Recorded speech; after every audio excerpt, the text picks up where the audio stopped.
Grace Morgan clutched her swollen belly as the jeers from churchgoers cut through the spring air of Redemption Creek, Texas. 1875 words like harlot and sinner following her down the dusty main street as surely as her own shadow, but it was the whispered, "Poor bastard child," that brought tears to her eyes. The April sun beat down mercilessly as Grace made her way along the dirt road that led away from town. Her faded blue calico dress strained against her 8-month belly, and sweat beaded on her forehead as she trudged along. A wagon rattled past, the driver deliberately turning his face away from her. Grace had grown accustomed to such treatment in the past months. Ever since her condition had become impossible to hide, the townsfolk of Redemption Creek had made their judgment clear. "Miss Morgan." The voice called from behind her. "Miss Morgan, please wait." Grace paused, wiping her eyes with the back of her hand before turning. Mrs. Abernathy, the elderly widow who lived on the edge of town, hurried toward her with surprising speed for a woman of 70. "You forgot your parcel at the general store, Mrs. Abernathy said, holding out a small paper package. "Mr. Thompson was going to throw it away, but I thought you might need it." Grace accepted the package with trembling hands. "Thank you, Mrs. Abernathy. You're too kind." "Nonsense, child." The old woman glanced around to ensure no one was watching before pressing a small cloth-wrapped bundle into Grace's hands. "Some dried herbs for tea. Good for a woman in your condition." Her voice dropped to a whisper. "Not everyone in this town has stones for hearts." "I appreciate it," Grace said, tucking both parcels into her basket. "But you shouldn't risk being seen helping me. Your reputation, at my age." Mrs. Abernathy chuckled. "What more can they take from me? My husband's been in the ground 15 years, and I answer only to the Lord now." She patted Grace's arm. "And I believe he's more concerned with kindness than with wagging tongues." Grace managed a small smile, though her heart remained heavy. "I should get back. The Sanders will be expecting me." "Those people work you too hard," Mrs. Abernathy frowned. "Taking you in just to use you as free labor. They gave me a roof when no one else would." Grace's hand rested protectively on her belly. "I can't complain." "You could, but you won't." The old woman sighed. "Be careful on the road, dear. Storm's coming." She glanced at the darkening sky to the west before turning back toward town. Grace continued on her way, one hand supporting her lower back as she walked. The Sanders farm lay 3 miles outside of town, close enough to work at the general store 3 days a week, but far enough that the journey taxed her increasingly tired body. The first fat raindrops began to fall as Grace reached the halfway point. The distant rumble of thunder urged her to quicken her pace, but her swollen ankles and aching back protested. The dirt road would soon turn to mud, making the journey even more difficult. "Come on, little one," she murmured to her unborn child. "Just a bit further." The rain intensified, soaking through her thin shawl. Grace shivered, clutching her market basket closer. The Sanders wouldn't be pleased if she ruined the flour she'd been sent to purchase. As the wind picked up, Grace spotted a cluster of trees ahead. Perhaps she could wait out the worst of the storm beneath their branches. The sound of approaching hoofbeats made her turn. A rider was coming fast down the road behind her. Grace stepped aside, lowering her gaze as she'd learned to do in town. Better not to meet anyone's eyes and invite more scorn. "Madam," the rider called out, slowing his horse as he approached. "Madam, you shouldn't be out in this weather." Grace kept her eyes on the muddy road. "I'm fine, thank you," she said, her voice barely audible over the rain. "You're soaked through," the man persisted. "And there's worse coming. Those clouds to the west mean business." Something in his voice, a lack of judgment, perhaps made Grace look up. The rider was a stranger, a tall man astride a magnificent chestnut horse. His face was partially shadowed by his wide-brimmed hat, but she could see he was handsome, with a strong jaw darkened by stubble. Unlike the townsmen with their stiff collars and neatly trimmed appearances, this man had the weathered look of someone who lived under the open sky. "I only have another mile or so," Grace said, even as another shiver ran through her. The stranger dismounted in one fluid motion, his spurs jingling as his boots hit the ground. "Madam, forgive my boldness, but you're in no condition to be walking in this." His eyes flickered briefly to her pregnant belly before returning respectfully to her face. "I have no choice," Grace replied, a hint of defiance entering her voice. A flash of lightning illuminated the sky, followed by a deafening crack of thunder. The stranger's horse snorted nervously. "Easy, copper," the man soothed, placing a steadying hand on the horse's neck before turning back to Grace. "The name's Vaughn Blackwood, madam. I'd consider it an honor if you'd let me give you a ride to wherever you're headed." Grace hesitated. Accepting help from a strange man would only add fuel to the town's gossip, but the rain was coming down in sheets now, and her dress was plastered to her skin. Another boom of thunder made the decision for her. "The Sanders farm," she said. "About a mile down this road, then left at the fork." Vaughn nodded, removing his oilskin coat and draping it around her shoulders before she could protest. The warmth of it enveloped her immediately, carrying the scent of leather, tobacco, and horse unfamiliar but not unpleasant. "Let me help you up," he said, interlocking his fingers to create a step for her foot. Grace placed her hand on his shoulder for balance, acutely aware that this was the first time a man had touched her since. Since that night, Vaughn boosted her gently onto the saddle, then swung up behind her with practiced ease. "Hold on to the saddle horn," he instructed, reaching around her to take the reins. His chest was solid and warm against her back. As they rode through the intensifying storm, Grace found herself grateful for his strong presence behind her, steadying her when the horse navigated particularly muddy stretches. Neither spoke much, Grace from embarrassment at their proximity, Vaughn seemingly out of respect for her situation. When they reached the fork in the road, Grace pointed to the left. "The farmhouse is just beyond that rise." Vaughn guided the horse up the slight incline, and the Sanders farmhouse came into view, a two-story wooden structure with a sagging porch and peeling paint. A barn stood nearby, its red color faded to a dull rust. As they approached, the front door opened, and Mrs. Sanders appeared, her thin face pinched with displeasure. "Grace Morgan. What in heaven's name?" She stopped short at the sight of Grace atop a horse with a strange man. Vaughn brought the horse to a halt at the edge of the yard. "Evening, madam," he called to Mrs. Sanders. "Found this young lady caught in the storm. Thought it best to see her safely home." Mrs. Sanders crossed her arms over her chest, her expression unreadable in the gloom. "Get down from there, Grace. Mr. Sanders is waiting for his tobacco." Vaughn dismounted first, then reached up to help Grace down. As her feet touched the ground, she felt a sharp pain shoot through her abdomen. She gasped, doubling over slightly. "Are you all right?" Vaughn asked, concern evident in his voice.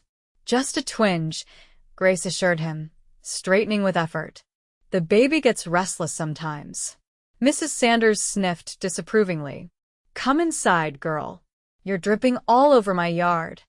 Grace removed Vaughn's coat, handing it back with genuine gratitude. "Thank you, Mr. Blackwood. You're very kind." "Think nothing of it, Mississippi. Morgan. Grace Morgan. Miss Morgan." He nodded, replacing his coat and mounting his horse once more. "Perhaps we'll meet again under better circumstances." "Perhaps," Grace replied, though she knew how unlikely that was. Men like Vaughn Blackwood didn't associate with women like her, not openly, not honorably. As she turned to follow Mrs. Sanders inside, Grace felt Vaughn's eyes on her back. She didn't look back, couldn't bear to see pity or, worse, the familiar spark of male interest that had led to her current predicament. Inside, Mrs. Sanders wasted no time in making her disapproval known. "Riding alone with a strange man. Haven't you learned your lesson, girl?" As if your situation weren't shameful enough. He was only helping me, Mrs. Sanders, Grace said quietly, removing her sodden shawl. The storm, I don't want to hear it, the older woman snapped. Mr. Sanders and I took you in when no one else would, despite your condition. The least you could do is show some propriety. From the parlor, Mr. Sanders called out. Is that the girl? Did she get my tobacco? Yes, she's here, Mrs. Sanders replied, her voice suddenly sweeter. Brought in by some cowboy. Mr. Sanders appeared in the doorway, a stocky man with thinning hair and small, calculating eyes. A cowboy, eh? Not filling your belly with another bastard, are you, girl? Grace flinched at the crude words, but kept her eyes downcast. No, sir. He was just being kind. Kind, Mr. Sanders snorted. Men aren't kind to women like you without expecting something in return. He held out his hand. My tobacco. Grace reached into her basket, relieved to find the package still relatively dry. Here, sir. And the flour and sugar, Mrs. Sanders requested. Mr. Sanders grunted, taking the tobacco without another word and returning to his chair by the fire. Get out of those wet clothes before you catch your death, Mrs. Sanders ordered. Then there's mending waiting in the sewing room. And don't think you'll be resting tomorrow just because it's Sunday. Those barn floors won't scrub themselves. Yes, madam, Grace murmured, making her way toward the back staircase that led to the cramped attic room they'd given her. As she changed into her only other dress, a faded brown garment that barely accommodated her growing belly, Grace thought of Vaughn Blackwood's kind eyes and respectful manner. Men like him were rare in her experience. Most men she'd encountered fell into two categories, those who condemned her outright and those who thought her situation made her available for their advances. The baby kicked, a strong movement that made Grace smile despite her exhaustion. You're going to be strong, she whispered, placing her palm against the spot. And I'm going to give you a better life than this, somehow. With a sigh, she picked up her mending basket and headed back downstairs. Whatever dreams she might entertain of kind cowboys and better days would have to wait. Reality demanded her attention now. The next morning dawned clear and bright, as if the previous day's storm had never happened. Grace rose before dawn, her back aching from the thin pallet she slept on. Sundays were supposed to be days of rest, but not for her, not since she'd shown up on the Sanders' doorstep 5 months ago, desperate and with nowhere else to turn. She dressed quietly and made her way to the kitchen to start the breakfast fire. Mrs. Sanders would be down soon, expecting hot coffee and biscuits ready for after church.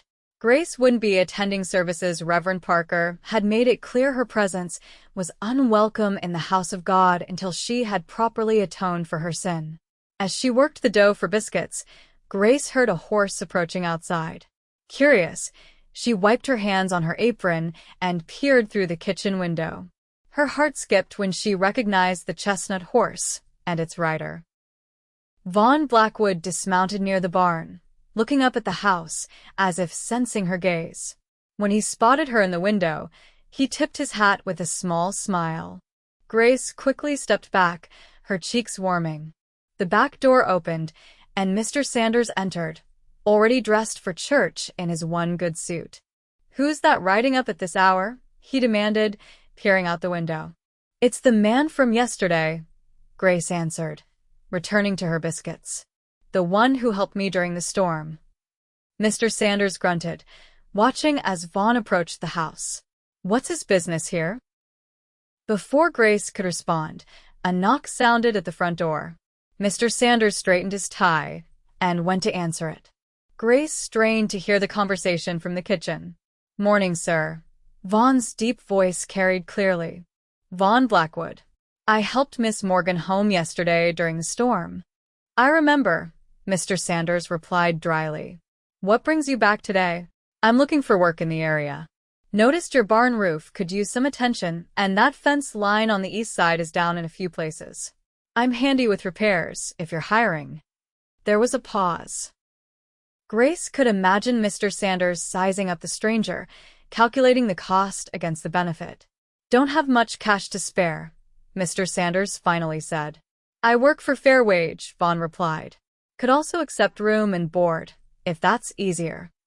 Another pause. "Got experience with farming?" Mr. Sanders asked. "Raised on a cattle ranch in Montana," Vaughn answered. "But I've done my share of field work. Can handle most anything you need." Grace held her breath, rolling out the biscuit dough with more force than necessary. Why did the thought of Vaughn Blackwood staying at the farm make her heart race so?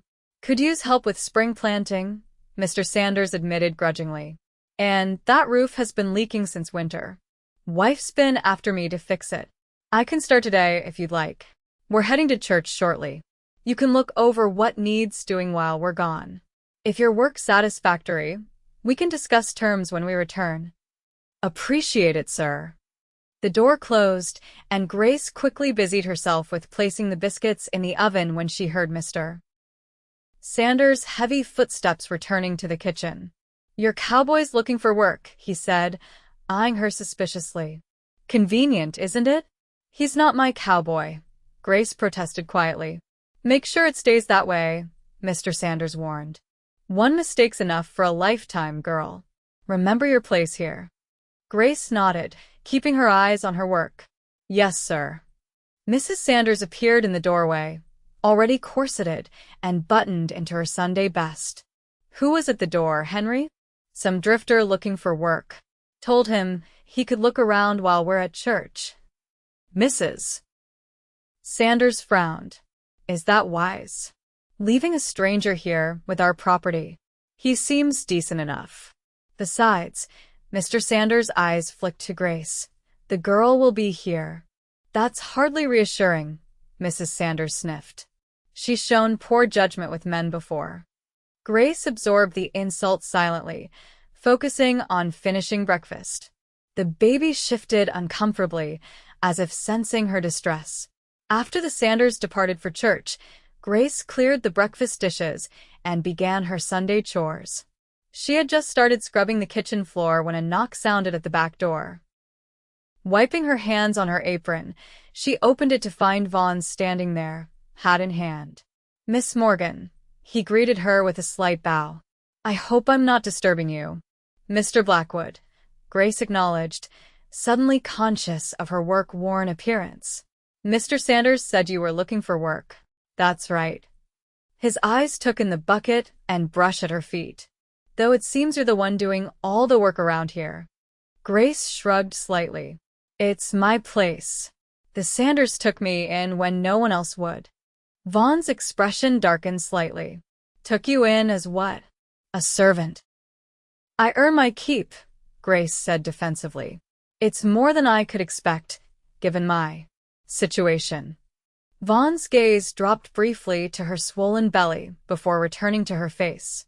Unlike others, there was no disgust or judgment in his eyes, only concern. "You shouldn't be scrubbing floors in your condition," he said gently. "The floors won't scrub themselves," Grace replied, echoing Mrs. Sanders' words. Vaughn nodded toward the barn. "Mr. Sanders mentioned the roof needs repair. Is there anything else that needs attention around here?" Grace hesitated, then said, "The pump in the yard keeps sticking, and the fence on the chicken coop has a hole where the foxes get in." "I'll see to it," Vaughn promised. He paused, seeming to consider his next words carefully.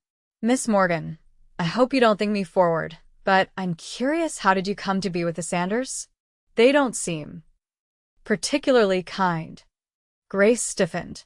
"That's rather personal, Mr. Blackwood." "You're right," he said, genuine apology in his voice. "Forgive me. It's not my place to ask." The sincerity in his tone softened Grace's defensiveness. "No, I'm sorry. It's just not something I discuss freely." She sighed, leaning against the doorframe as fatigue washed over her. "The Sanders are distant relatives of my mother. When my condition became known in town, my father cast me out. The Sanders were the only ones willing to take me in." "Your father cast you out?" Vaughn repeated, a edge of anger in his voice. "With nowhere to go?" He had his reputation to consider, Grace said, the words bitter despite her attempt at nonchalance. He's the bank manager in Redemption Creek. Couldn't have his unwed daughter's shame reflecting on him. That's no excuse to abandon his child, Vaughn said firmly. I made my bed, Mr. Blackwood, Grace replied, unconsciously resting a hand on her belly. Now I must lie in it. Vaughn studied her face for a moment. May I ask one more personal question, Miss Morgan? Grace raised an eyebrow. You may ask. I may not answer. A small smile touched his lips. Fair enough. How far along are you? 8 months, near as I can figure. Vaughn nodded thoughtfully. And the Sanders expect you to continue working like this until your time comes?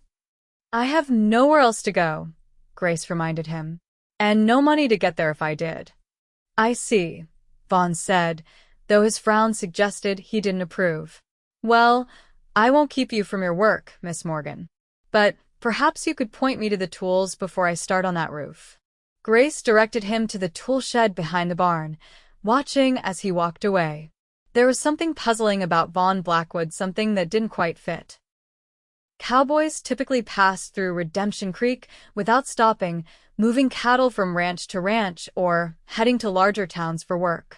They certainly didn't offer to fix barn roofs for room and board.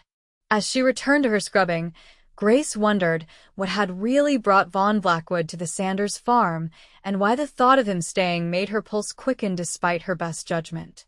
From the kitchen window, Grace watched Vaughn work throughout the morning. He moved with practiced efficiency, examining the barn roof carefully before gathering the necessary materials. Within an hour, he had removed the damaged shingles and was measuring replacements.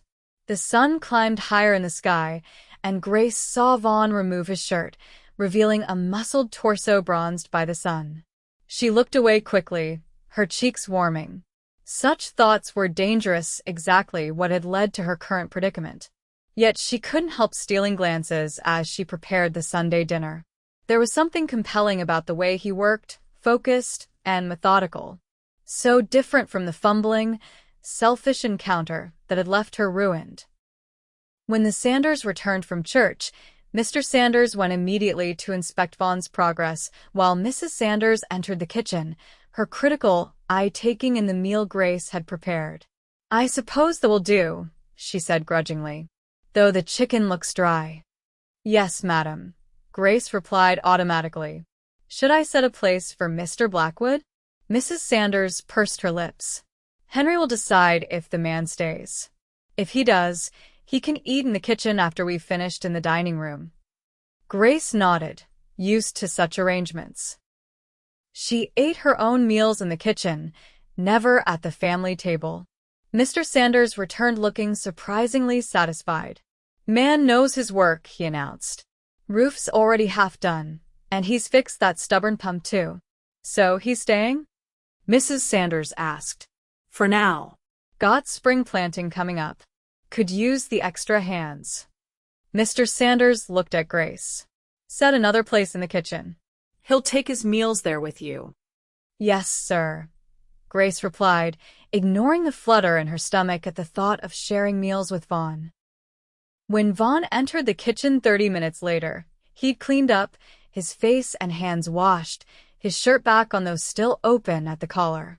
He removed his hat as he stepped inside, revealing thick dark hair that curled slightly at the temples.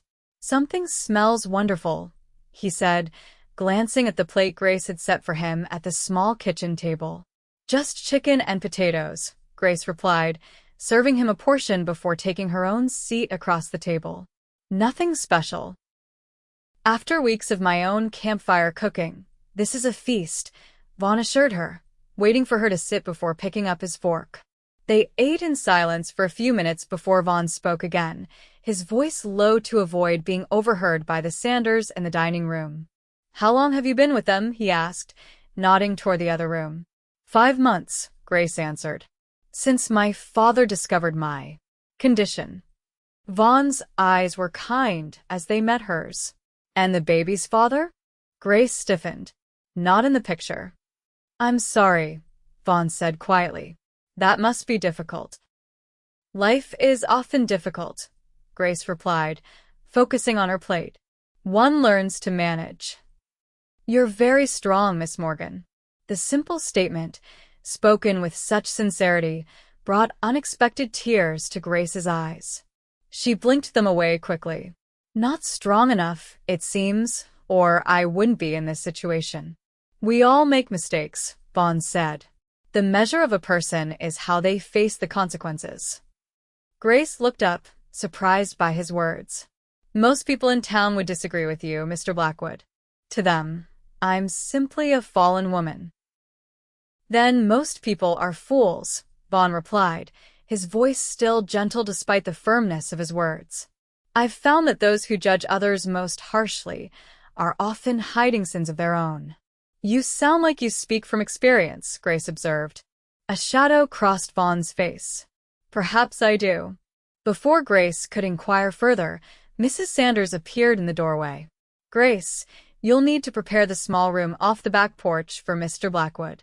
Mr. Sanders has agreed to let him stay on through planting season. Yes, madam, Grace replied, rising to clear her plate. And Mr. Blackwood, Mrs. Sanders continued, her tone cooling. We run a respectable household here. I expect you to conduct yourself accordingly. Vaughn stood politely. Of course, madam. You have my word. After Mrs. Sanders departed, Vaughn helped Grace clear the table despite her protests. You shouldn't be lifting in your condition, he insisted, taking a stack of plates from her hands. I've been managing just fine, Grace replied, though she couldn't deny the relief of having someone help with the chores. You shouldn't have to manage, Miss Morgan, Vaughn said, his voice suddenly serious. Not alone. Their eyes met, and for a moment, Grace felt a connection that both frightened and thrilled her. Then she looked away, reminding herself that such feelings had led to disaster before. The room is this way, she said, changing the subject. It's small, but it's private. As she led him to the back porch and the small room beyond, Grace struggled to understand the fluttering in her chest. Vaughn Blackwood was kind, yes, and undeniably handsome. But she had learned the hard way that a man's kindness often came with expectations she could not afford to fulfill. Yet something about him seemed different. The way he looked at her with respect, not desire or disgust, was unfamiliar. Dangerous, perhaps, but in an entirely new way. As April gave way to May, Grace found herself looking forward to the brief moments when her path crossed with Vaughn's. Though they rarely had time for conversation, Mrs. Sanders seemed determined to keep Grace busy whenever Vaughn was around. His presence on the farm had become a comfort. He was unfailingly polite to the Sanders, working from dawn till dusk on whatever tasks Mr. Sanders assigned. But it was his small kindnesses toward Grace that truly touched her heart. The water bucket that mysteriously appeared already filled each morning. The heavy flour sacks that migrated from the front porch to the pantry while she was occupied elsewhere. The rocking chair that appeared in her attic room one evening, sturdy and smooth, with a cushion sewn from scraps of fabric. When she'd confronted him about the chair, he'd simply shrugged. Every expectant mother needs a place to rest, he'd said, as if it were the most natural thing in the world to craft furniture for a woman he barely knew. As her pregnancy progressed, Grace found herself increasingly uncomfortable. The May heat was oppressive, making her ankles swell and her back ache constantly. The baby seemed to grow more active by the day, kicking and shifting at all hours. One particularly hot afternoon, as Grace struggled to hang laundry on the line, a sharp pain shot through her lower back. She gasped, dropping the wet sheet she'd been holding. Miss Morgan? Vaughn appeared from around the corner of the house, concern evident in his voice. Are you all right? Grace straightened with effort, pressing a hand to her back. I'm fine. Just a twinge. Vaughn frowned, setting down the tools he'd been carrying. You shouldn't be lifting wet laundry in your condition. So you keep saying about everything I do, Grace replied, attempting a smile despite her discomfort. Yet the work remains. Let me help, Vaughn offered, already bending to retrieve the fallen sheet. Mrs. Sanders wouldn't approve. Grace protested weakly. Mrs. Sanders is in town for the Ladies' Aid Society meeting, Vaughn pointed out, efficiently wringing out the sheet before hanging it on the line. And Mr. Sanders rode out to check the south pasture. No one will know but us. Grace relented, grateful for the assistance. As they worked together, Vaughn kept up a steady stream of conversation, telling her about his childhood in Montana, his years working cattle drives, and his dreams of someday owning his own small ranch. "What about you?" he asked as they neared the bottom of the laundry basket. "What are your dreams, Miss Morgan?" Grace paused, realizing no one had asked her such a question in a very long time.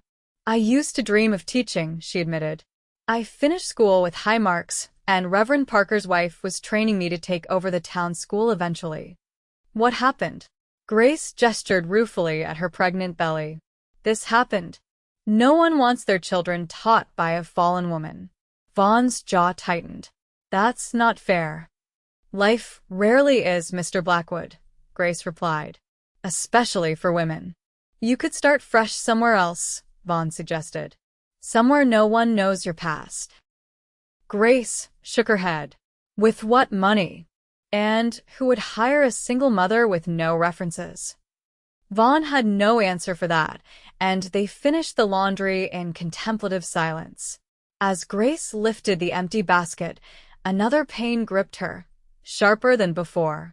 She couldn't suppress a small cry as she doubled over, the basket clattering to the ground. Vaughn was at her side instantly, his arm supporting her. "That's not just a twinge," he said, his voice firm. "How long have you been having these pains?" "On and off since morning," Grace admitted, breathing through the discomfort. "But they weren't this bad." "How often are they coming?" "Every hour or so." "But it's too early," Grace protested. "The baby isn't due for another 3 weeks at least." Vaughn's expression was grave. "Babies don't always follow schedules, Miss Morgan. I think we should get you inside and send for the doctor." Before Grace could argue, another contraction seized her, this one bringing tears to her eyes. Vaughn didn't hesitate. He swept her into his arms as if she weighed nothing, carrying her toward the house. "The Sanders will be furious," Grace gasped as the pain subsided. "Let them be," Vaughn replied grimly. "Your health and the baby's are what matter now." He carried her into the house and up the stairs to her attic room, laying her gently on the bed. "I'll ride for the doctor," he said, already turning toward the door. "Wait," Grace called, sudden fear gripping her. What if the baby comes before you return?" Vaughn hesitated, clearly torn. "I've helped deliver foals and calves," he said slowly, "but never a human baby." "I don't want to be alone," Grace whispered, hating the vulnerability in her voice, but unable to suppress it. Vaughn's expression softened.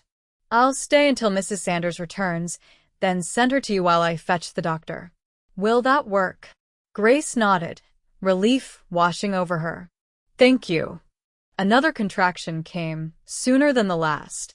Grace clenched her teeth, trying not to cry out. Vaughn moved to her side, taking her hand without hesitation. "Squeeze as hard as you need to," he offered. "My hands are used to rough work." Grace gripped his fingers as the pain peaked, then gradually subsided. "You shouldn't be here," she said when she could speak again. "It's not proper." "Propriety be damned," Vaughn replied with unexpected vehemence. "I won't leave you to suffer alone." The next hour passed in a blur of increasing pain. Vaughn remained steadfast, offering support without embarrassment as Grace's labor progressed far more quickly than either had anticipated. When it became clear that the baby would arrive before help could be summoned, Vaughn's calm demeanor never wavered.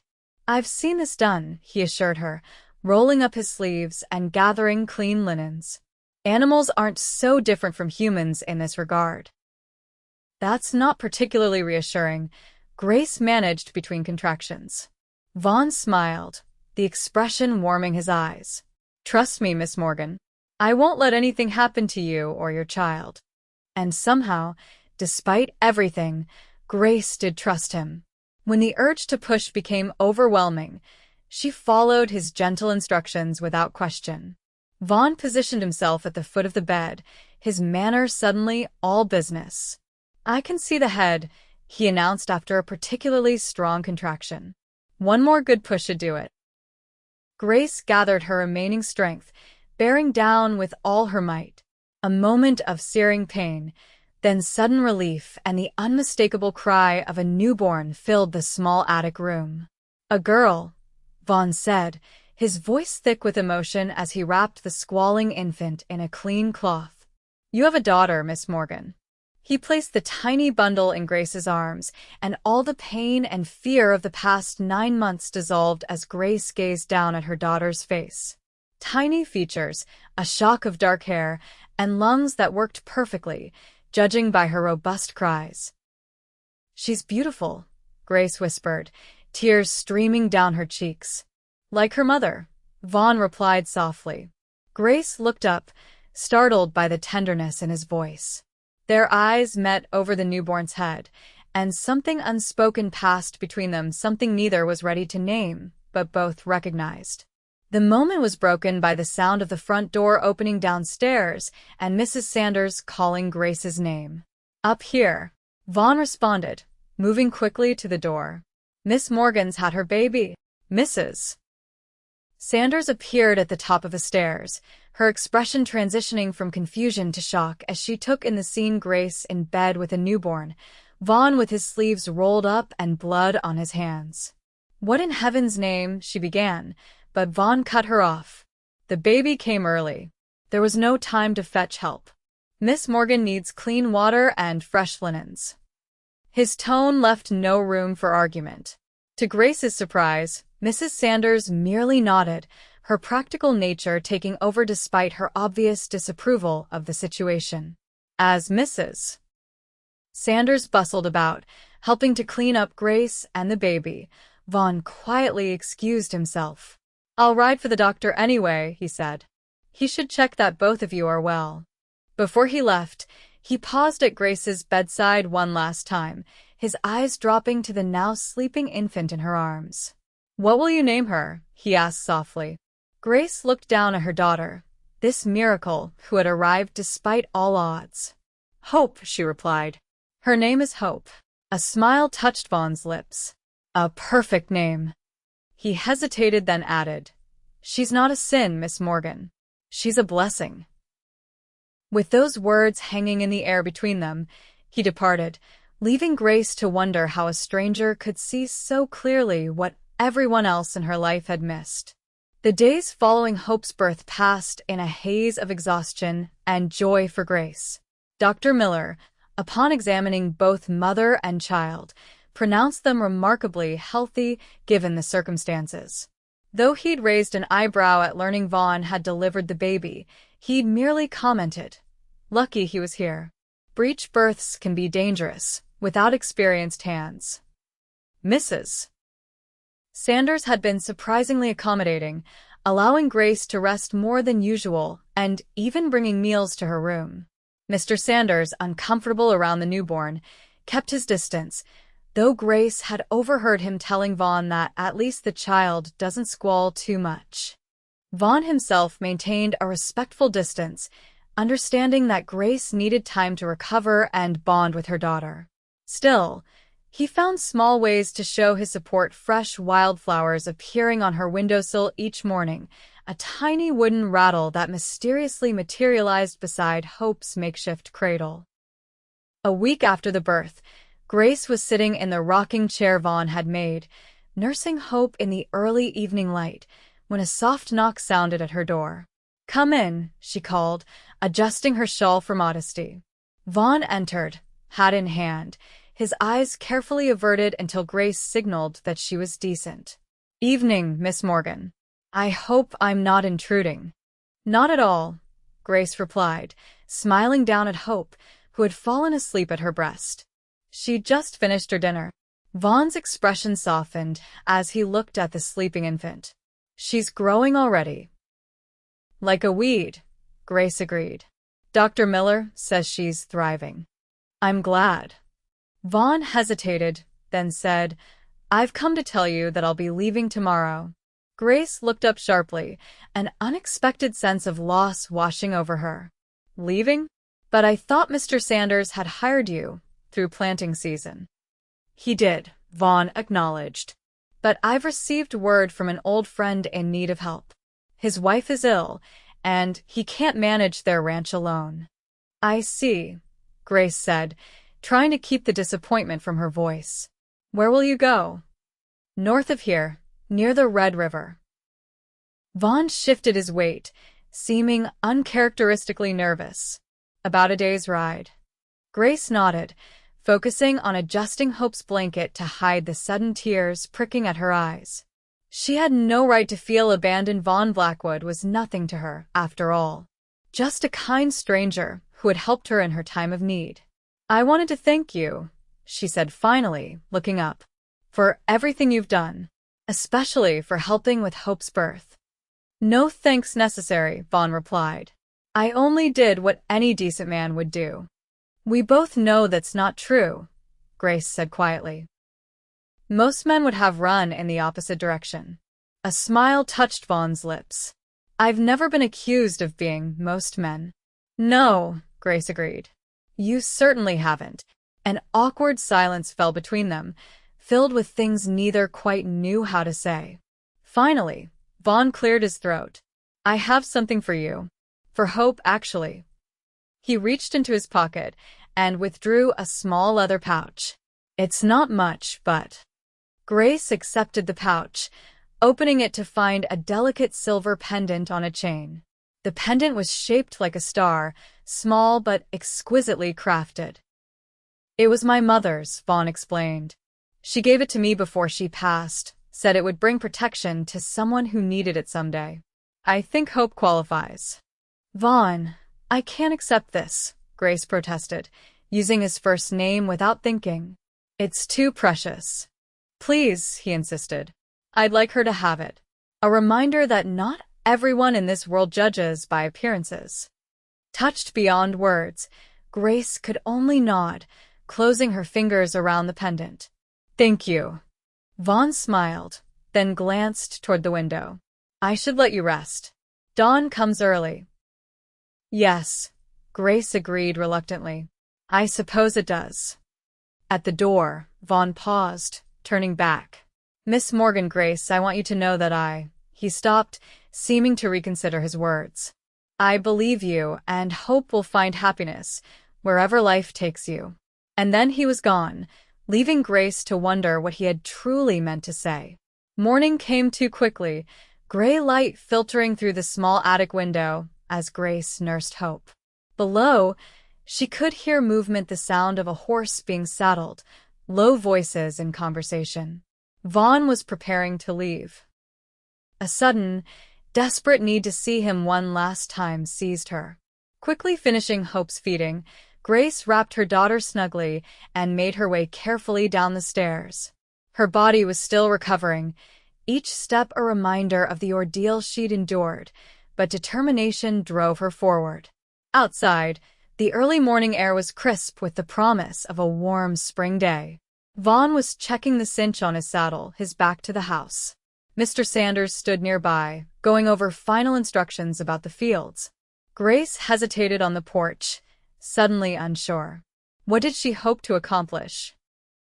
What could she possibly say to this man who had shown her more kindness in a few weeks than she'd received in the past year?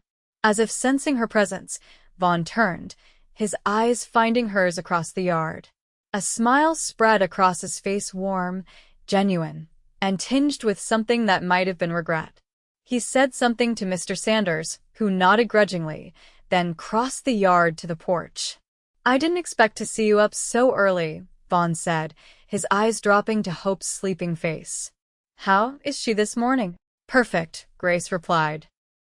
"She slept for 4 hours straight last night." "A record," Vaughn chuckled. "She'll be letting you sleep through the night before you know it." "I hope so," Grace said, attempting a smile despite the heaviness in her heart. "I just wanted to say goodbye properly. And thank you again." Vaughn's expression sobered. You don't need to thank me, Grace. I'd do it all again in a heartbeat. Something in his voice made Grace look up sharply. Their eyes met, and the intensity she saw there took her breath away. I wish. Vaughn began, then stopped himself. I wish things were different. Different how? Grace asked, her voice barely above a whisper. Vaughn glanced over his shoulder at Mr. Sanders, who was watching them with undisguised suspicion. Different circumstances, he said carefully. Different timing. Grace nodded, understanding what remained unspoken. A fallen woman with a newborn. A drifting cowboy with no fixed home. What future could there possibly be in that? Your friend is lucky to have you, she said instead. Vaughn's smile didn't quite reach his eyes. Perhaps. He reached out hesitantly, his fingers lightly touching Hope's cheek. Take care of this little blessing, Grace Morgan. And take care of yourself, too. I will, Grace promised. For a moment, it seemed Vaughn might say more, but Mr. Sanders called impatiently from across the yard. With a final nod, Vaughn turned and walked back to his horse, mounting with the easy grace that had first caught Grace's attention. As he rode away, Grace clutched Hope closer, whispering into her daughter's downy hair, "That, my darling, is what a real man looks like. Remember it." Summer descended on the Sanders farm with relentless heat and endless work. Hope grew quickly, developing a sweet disposition that even Mrs. Sanders grudgingly admired.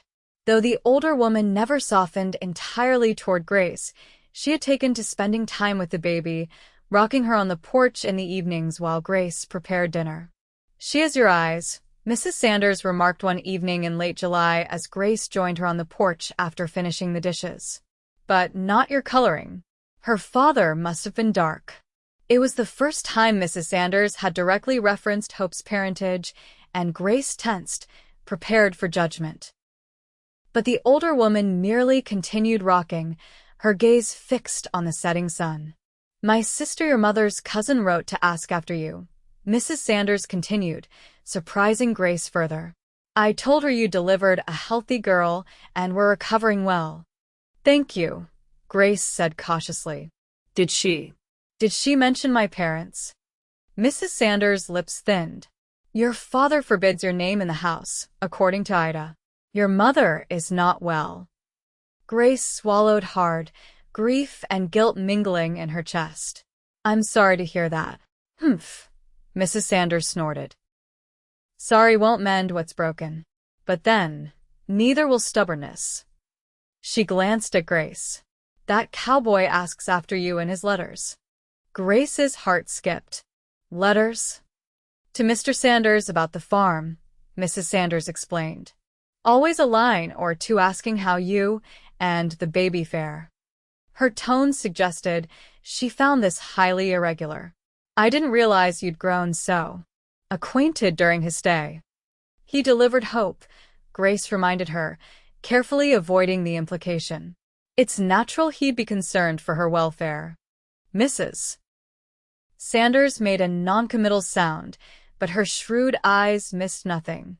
Natural, perhaps, but uncommon. Before Grace could respond, the sound of approaching hoofbeats drew their attention. A rider was coming up the road, not unusual in itself, as the farm occasionally received visitors, but something about the silhouette against the setting sun made Grace's pulse quicken. Mrs. Sanders rose, squinting into the distance. "Who on earth?" she broke off, recognition dawning. "Well, I'll be. Speak of the devil." Vaughn Blackwood rode into the yard, his tall figure unmistakable even in the fading light. He dismounted smoothly, removing his hat as he approached the porch. "Evening, Mrs. Sanders," he greeted politely. "Miss Morgan." "Mr. Blackwood," Mrs. Sanders acknowledged with a nod. "This is unexpected." "Yes, madam. I apologize for arriving unannounced. I was passing through and thought I'd check on how the crops fared after last week's storm." It was a plausible excuse, but Grace suspected it wasn't his primary reason for visiting. Her suspicion was confirmed when his gaze moved to Hope, sleeping peacefully in Mrs. Sanders' arms. The little one's grown, he observed, a smile warming his features. Babies tend to do that, Mrs. Sanders replied dryly, though without real animosity. Henry's in the barn. I'm sure he'd appreciate your assessment of the storm damage. Yes, madam. Vaughn settled his hat back on his head, his eyes meeting Grace's briefly before he headed toward the barn. Mrs. Sanders watched him go, then surprised Grace by holding out hope. Take your daughter, girl. I imagine you and Mr. Blackwood have things to discuss that don't require an old woman's presence. Grace accepted hope carefully, confusion evident in her expression. Mrs. Sanders, save it, the older woman interrupted, rising stiffly. I wasn't born yesterday. That man didn't ride a day's journey to check on wheat fields. She paused at the door, her expression softening almost imperceptibly. 10 minutes. Then I expect you inside helping with the preserves. Stunned by this unexpected concession, Grace could only nod. As Mrs. Sanders disappeared into the house, Grace cradled hope against her shoulder, uncertainty and anticipation warring in her chest. She didn't have long to wait.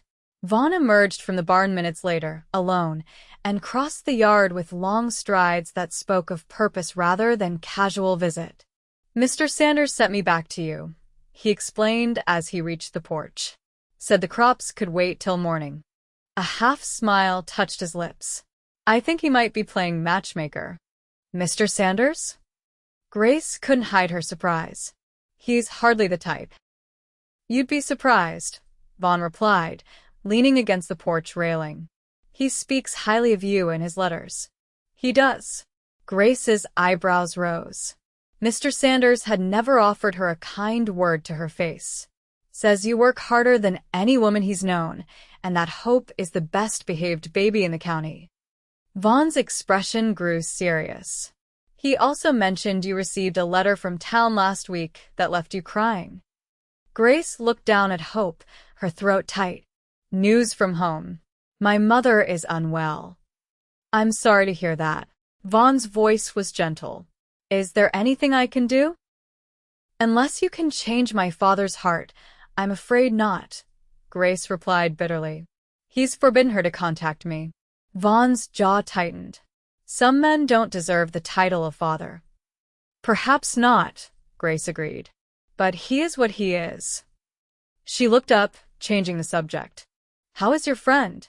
The one whose ranch you went to help. A strange expression crossed Vaughn's face. Recovering well. His wife's health has improved considerably. I'm glad, Grace said sincerely. Will you be returning there after your visit? Vaughn hesitated. Actually, I've been considering a change. He straightened, moving closer. Grace, there's something I need to tell you. The seriousness in his tone made Grace's heart race. What is it? I haven't been entirely truthful about my circumstances, Vaughn admitted. The friend I went to help Jackson Miller, he does exist, and his wife was ill. But that's not the only reason I left. Grace frowned. I don't understand. Vaughn took a deep breath. I left because I was developing feelings for you that I had no right to act upon. You were newly delivered of a child, vulnerable, dependent on the Sanders charity. It wouldn't have been honorable to pursue you then. Grace stared at him, speechless. Of all the things she had imagined he might say, this had never occurred to her. I know this is sudden, Vaughn continued, his eyes never leaving hers. And you have every right to tell me I'm overstepping. But these past months away, all I could think about was you and Hope. Vaughn, Grace began, her voice unsteady. Please let me finish, he requested. While at Jackson's ranch, I had time to think about what I truly want from life. I've spent years drifting, taking work where I could find it. But meeting you, seeing your strength, your dignity despite everything you've endured, it made me want to put down roots. Hope stirred against Grace's shoulder, making a small sound of discontent. Grace automatically began to rock her, though her eyes remained fixed on Vaughn's face. I've purchased land, Vaughn continued. A small spread about 15 miles north of here. Nothing fancy, a cabin, a barn, good water access. The previous owner was heading to California and needed to sell quickly. You bought a ranch? Grace clarified, trying to follow this unexpected turn. I did, Vaughn confirmed. And I've come to ask if you and Hope might consider a future there. With me. Grace's breath caught. Are you proposing? Inelegantly, perhaps, Vaughn acknowledged with a self-deprecating smile. But yes. I'm asking if you would do me the honor of becoming my wife. Grace felt lightheaded. But why? You know my past. You know what people say about me. I know you're the strongest, most principled woman I've ever met, Vaughn countered. I know you're a loving mother who would sacrifice anything for her child. And I know that what others think matters far less to me than what I feel in my heart. And what is that? Grace whispered. Vaughn stepped closer, close enough that she could see the flecks of gold in his brown eyes. Love, Grace Morgan. I love you. And I love this little one too. He gently touched Hope's back. I want to give you both the home and family you deserve. Grace looked down at her daughter, then back at the man before her, this man who had shown her nothing but respect and kindness when the rest of the world had turned its back. People will talk, she warned. They'll say you married a fallen woman, that Hope isn't yours. Let them talk, Vaughn replied firmly. Hope may not be mine by blood, but she would be mine in every way that matters. And you, Grace, you are not fallen. You merely stumbled on a path that was harder than most. Tears filled Grace's eyes. You make it sound so simple. It can be, Vaughn insisted. Not easy, perhaps. Building a life never is. But simple in what matters most. He held out his hand, palm up, an invitation, not a demand. What do you say? Will you take a chance on a future with me? Grace looked at his outstretched hand, calloused from hard work, steady and strong. The same hand that had helped bring her daughter into the world. The same hand that had crafted a rocking chair for her comfort and a rattle for her child's delight. Hope made another small sound, opening her eyes to reveal the clear blue that Grace saw in the mirror each day. Her tiny hand emerged from the blanket, fingers stretching as if reaching for something just beyond grasp. In that moment, Grace knew her answer. For herself, yes, but more importantly for the innocent child in her arms who deserved a father who would love her by choice rather than obligation. Yes, she said, placing her hand in his. Yes, Vaughn Blackwood. I will marry you. The joy that transformed his face was like sunrise breaking over the plains, radiant and full of promise. He brought her hand to his lips, pressing a gentle kiss to her knuckles. Mrs. Sanders gave us 10 minutes, Grace reminded him, though she made no move to withdraw her hand. I should go back inside soon. Then I'll speak to Mr. Sanders tonight, Vaughn replied. Ask his blessing, though my mind is made up regardless of his answer. Grace smiled, the first truly carefree smile in longer than she could remember. He may surprise you. He's apparently been singing my praises behind my back. Smart man, Vaughn said, his eyes twinkling. Recognizes quality when he sees it. From inside, Mrs. Sanders called Grace's name, signaling the end of their allotted time. I should go, Grace said reluctantly. Vaughn nodded, but before she could turn away, he leaned forward and pressed a gentle kiss to her forehead. Until tomorrow, then, he murmured, when we can begin planning our future. Grace carried the warmth of that promise with her as she returned to the house, hope nestled securely against her heart. For the first time in nearly a year, she felt something she had almost forgotten, hope that matched her daughter's name, bright and unwavering as the North Star. The wedding took place 2 weeks later in the Sanders' front yard, a simple affair with few guests, but genuine warmth. Reverend Parker had initially refused to perform the ceremony, citing Grace's unrepented sin, but the circuit preacher who visited outlying farms monthly had no such reservations. The good Lord specializes in second chances, the elderly preacher had said when Vaughn approached him. "Who am I to stand in his way?" Mrs. Sanders, to everyone's surprise, had thrown herself into the preparations, baking a wedding cake and helping Grace alter one of her own old dresses into a suitable gown. The pale blue fabric complemented Grace's eyes, and with fresh wildflowers in her hair, she looked nothing like the exhausted, desperate young woman who had arrived at the Sanders' doorstep months earlier. Mr. Sanders, gruff as ever, had nevertheless given his blessing and even presented the couple with a wedding gift, a milk cow with her spring calf. "Every home needs fresh milk," he'd said, avoiding Grace's tearful thanks with evident embarrassment. "Especially with a little one." As Grace stood before the preacher, hope cradled in Mrs. Sanders' arms nearby, she marveled at how completely her life had transformed in such a short time. From outcast to bride, from despair to joy. Vaughn stood tall beside her, his Sunday best brushed clean, his dark hair neatly combed. But it was the look in his eyes as he recited his vows that truly took her breath away. Absolute certainty, unwavering commitment, and love so clear it needed no words. "I, Vaughn James Blackwood, take you, Grace Elizabeth Morgan, to be my lawfully wedded wife," he spoke clearly, his voice carrying across the yard. "To have and to hold, from this day forward, for better or worse, for richer or poorer, in sickness and in health, to love and to cherish, till death do us part." When it came time for Grace to speak her own vows, her voice trembled at first, but grew stronger with each word. This was right. This was meant to be. "I, Grace Elizabeth Morgan, take you, Vaughn James Blackwood, to be my lawfully wedded husband," she declared, her eyes never leaving his.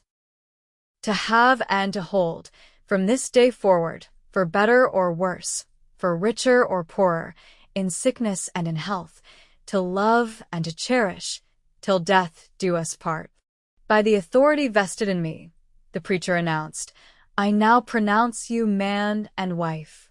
What God has joined together, let no man put asunder." He smiled broadly. "You may kiss your bride, son." Vaughn's kiss was gentle but sure, a promise sealed before witnesses. When they parted, both smiling, Mrs. Sanders stepped forward with hope. "I believe this little one belongs to both of you now," she said, her usual sharpness softened by the occasion. Vaughn accepted hope with practiced ease, cradling her securely in one arm while keeping the other around Grace's waist. "Hello, little blessing," he murmured. "Ready to see your new home?" The small gathering shared cake and lemonade in the Sanders' yard, the summer sun warm but not oppressive thanks to a gentle breeze. As the afternoon waned, Vaughn loaded their few possessions into the wagon he'd brought: Grace's clothes, Hope's cradle, and the rocking chair he'd made. "Time to go," he said quietly as the sun began its descent toward the horizon. "I'd like to reach home before dark." Home. The word resonated in Grace's heart as she said her goodbyes to the Sanders. For all the difficulties of the past months, she had found unexpected allies in this stern couple. "You write to let us know how you're settling in," Mrs. Sanders instructed, her voice brisk but her eyes suspiciously bright. "And bring that baby to visit now and then." "We will," Grace promised, impulsively embracing the older woman. "Thank you for everything, Mr. Sanders cleared his throat awkwardly. "You're a good worker, Grace. Blackwood's lucky to have you." It was perhaps the highest praise he could offer. "And you take care of them, young man," Mrs. Sanders admonished Vaughn. "That child may not be yours by birth, but she's yours now in the eyes of God and man." "Yes, madam," Vaughn agreed solemnly. "I consider that a privilege, not a burden." With final waves, they set off down the road, Hope sleeping peacefully in Grace's arms as Vaughn handled the reins. The wagon wasn't new or fancy, but it was sturdy, like everything about the life Vaughn was offering. "Are you nervous?" Vaughn asked after they'd traveled in comfortable silence for some time. Grace considered the question. "A little," she admitted. "It's been a long time since I had a true home." I hope you'll find it with me, Vaughn said. It's not much, yet the cabin's solid but simple. One main room with a small bedroom. I've been working on a cradle for Hope, but it's not as fine as the one you have. It will be perfect, Grace assured him, touched by his concern. A home isn't about the building, Vaughn. It's about the people inside it. He smiled, reaching over to squeeze her hand. You're a wise woman, Mrs. Blackwood. The name sent a pleasant shiver through Grace. Mrs. Blackwood. No longer Miss Morgan, the fallen woman. She had a new identity now, a new beginning. As the wagon crested a small rise, Vaughn pointed ahead. There it is. Our place. Grace followed his gesture and caught her breath. Nestled in a gentle valley, beside a small creek lined with cottonwoods, stood a cabin with a newly shingled roof. A barn stood nearby, and a corral held several horses. Smoke rose from the chimney, a welcoming sight in the gathering dusk. You left someone there? Grace asked, surprised. Jackson and his wife, Vaughn explained. They insisted on having supper waiting for us. They'll head back to their place afterward. It's only a few miles west. That was kind of them, Grace said, touched by the thoughtfulness of people she had yet to meet. They're good folks, Vaughn agreed. Sarah, Jackson's wife, is especially excited to meet you and Hope. They have 4 children of their own. As they approached the cabin, the door opened, and a couple emerged, the man tall and broad-shouldered, the woman petite with a warm smile. They waved enthusiastically as the wagon drew closer. Welcome home, the woman called, coming forward as Vaughn brought the wagon to a halt. You must be Grace. I'm Sarah Miller, and this mountain of a man is my husband, Jackson. Pleasure to meet you, Mrs. Blackwood, Jackson said with a grin, reaching up to help Grace down from the wagon. Vaughn hasn't stopped talking about you since the day he arrived at our place. Grace felt her cheeks warm as she carefully descended with Hope. Thank you for the welcome. And please call me Grace. And this must be little Hope, Sarah said, peering at the baby who had awakened during their arrival. Oh, Vaughn was right, she's absolutely beautiful. Would you like to hold her? Grace offered, recognizing a fellow mother's interest. Sarah accepted Hope with practiced ease. Hello, precious girl. Welcome to your new home. While the women became acquainted, Jackson helped Vaughn unload the wagon. We stocked the pantry, Jackson informed them. Nothing fancy, but enough to get you through the week. And Sarah made her famous stew for supper. You didn't have to do all this, Grace protested, overwhelmed by their generosity. Nonsense, Sarah replied. It's what neighbors do. Besides, we've been so excited since Vaughn told us he was getting married. It's not often we have new families moving to the area. Inside, the cabin was indeed simple but welcoming. The main room served as kitchen and living area with a stone fireplace along one wall. A wooden table with 4 chairs stood in the center, already set for dinner. Through a doorway, Grace glimpsed the bedroom with a sturdy bed covered in a colorful quilt. Sarah made the quilt, Vaughn explained, following her gaze. A wedding present. It's beautiful, Grace said sincerely, turning to Sarah. Thank you. Every home needs a good quilt, Sarah replied with a smile. Now let's eat before everything gets cold. The meal was filled with easy conversation and laughter.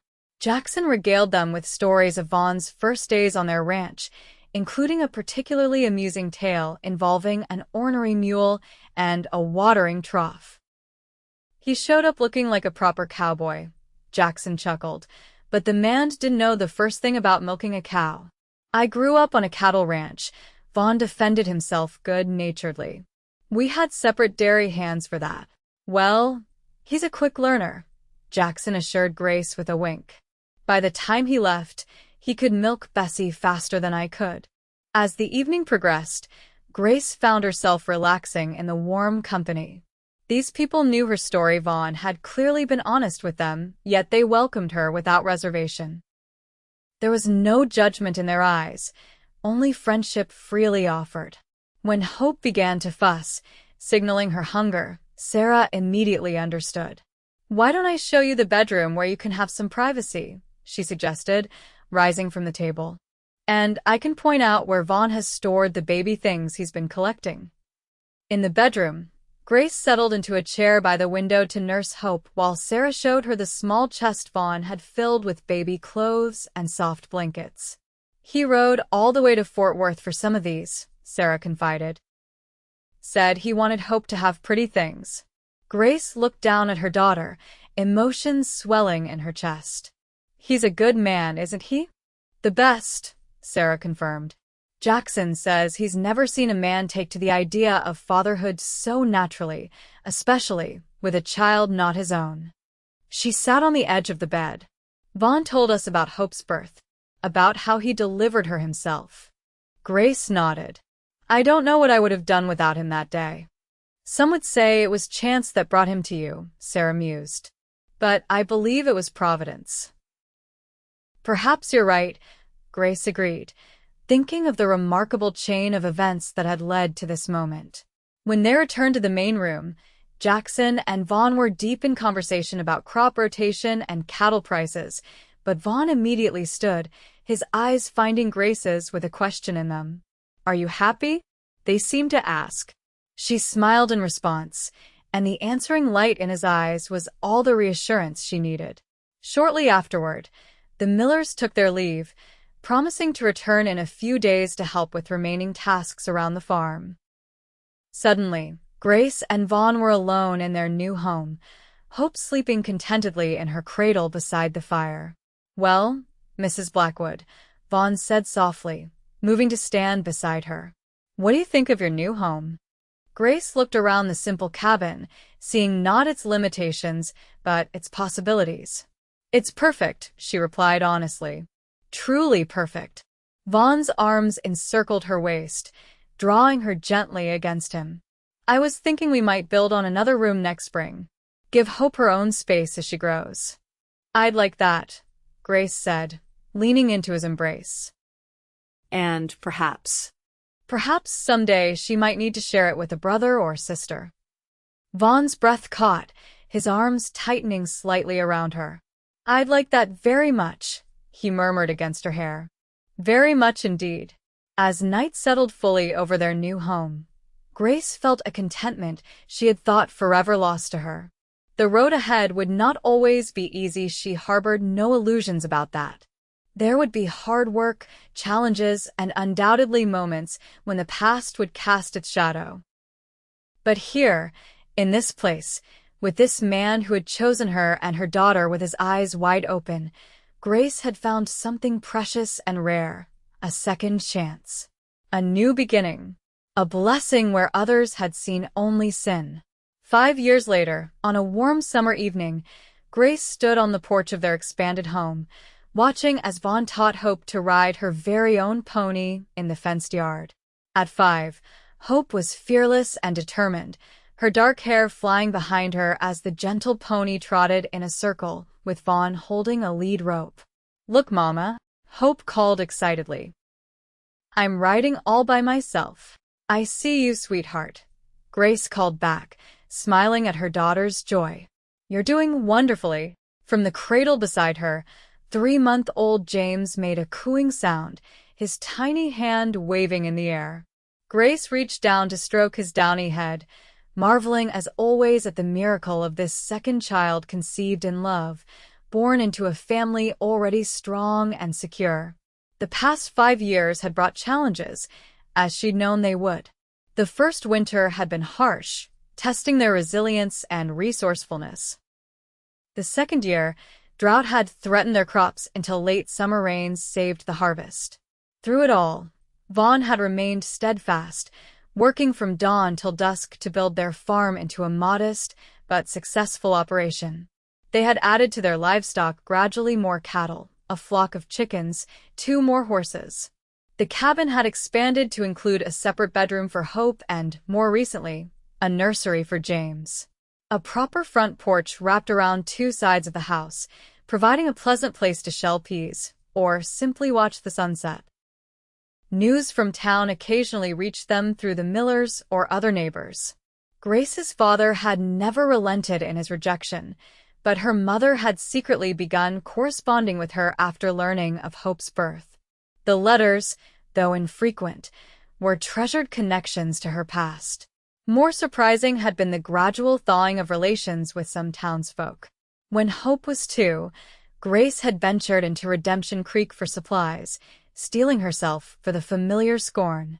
Instead, she'd found curiosity and cautious acceptance. Vaughn's solid reputation as a hard-working rancher had preceded them, and the passage of time had dulled the sharpest edges of gossip. Mrs. Abernathy, the elderly widow who had shown Grace kindness during her darkest days, had been especially delighted to see her. "I knew you'd land on your feet, child," she declared, admiring Hope's bright eyes and healthy appearance. "The Lord works in mysterious ways." Now, watching Vaughn swing Hope down from her pony with exaggerated flourish, making the child giggle with delight, Grace could only agree. The path that had led her here had been painful beyond measure at times, marked by shame and rejection that still occasionally haunted her dreams. Yet without those trials, would she have found her way to this life? This love? This family that embraced her completely, sin and all? Vaughn looked up, catching her eye across the yard. Even after 5 years of marriage, that simple connection still sent warmth spreading through her chest. He said something to Hope, who nodded enthusiastically before running toward the porch. "No?" Hope called as she bounded up the steps. "Papa says to tell you, he loves you more than all the stars in the sky." She delivered this message with the gravity of a child entrusted with important information. Grace laughed, drawing her daughter into a one-armed embrace while continuing to rock James's cradle with her foot. "Did he now? And what does Papa want for supper that he's sending such sweet messages?" Hope giggled. "He didn't say about supper. He just said to tell you about the stars." "Well then," Grace replied, pressing a kiss to Hope's forehead, "you can tell Papa that Mama loves him more than all the wildflowers in the meadow." Hope scampered back to deliver this response, her laughter carrying across the yard like music. Vaughn received the message with exaggerated amazement before securing the pony and heading toward the house himself.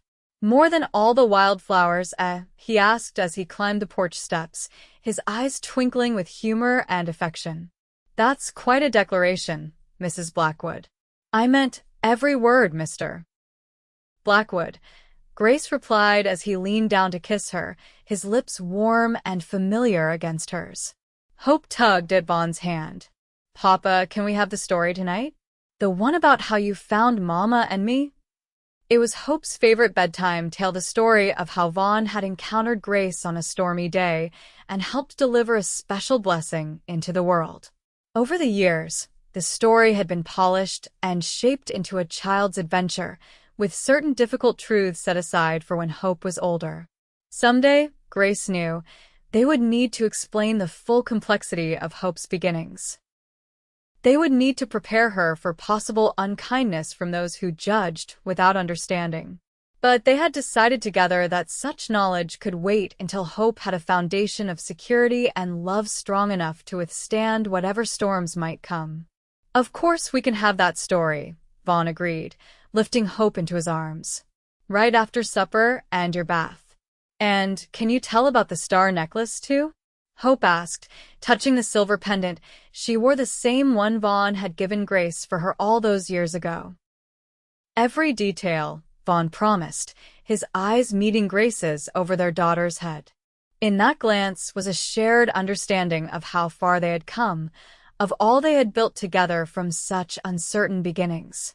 In that glance was the recognition of Grace, not just the woman who had become his wife, but the divine forgiveness that had allowed a new life to emerge from the ashes of the old. As the sun began to set behind the distant hills, casting golden light across their land, Grace offered a silent prayer of gratitude. For the man who had seen beyond her shame to the woman beneath. For the daughter who had been branded a burden, but had become her greatest joy. for the son who represented the future they had forged together. In a world that had been quick to condemn, they had found redemption not in judgment, but in love. Not in punishment, but in acceptance. Not in rejection, but in embrace. Where others had seen sin, Vaughn had called her daughter a blessing. And in doing so, he had blessed them both beyond measure.